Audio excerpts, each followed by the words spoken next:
Go vote. You have to talk about the Constitution, how important it is to you. Yesterday, Trump, in an interview, would not say if he would uphold the Constitution when he was asked about due process for citizens and non-citizens alike.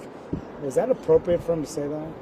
Yeah, that's not what the president said. I mean, what the president said, said, was, I don't know. No, the president said that he has lawyers to make recommendations to him about what due process applies to and to whom under the opinions of the court.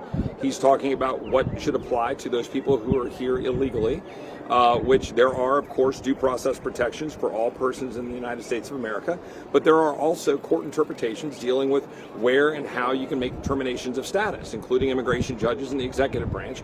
And we've got overreaching Article 3 judges that are extending beyond, I believe, the law to interfere with what the president's trying to do to protect the country. And I think all the president's saying is he's not going to lawyer this.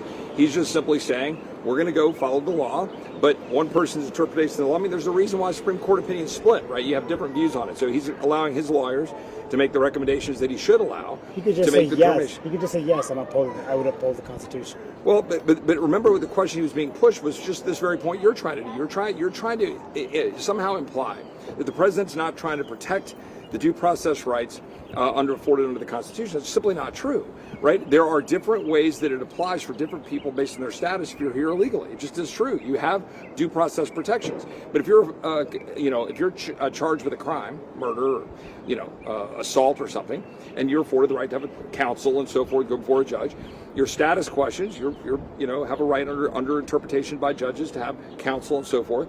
But you also have the ability to go before immigration judges to make determinations of status.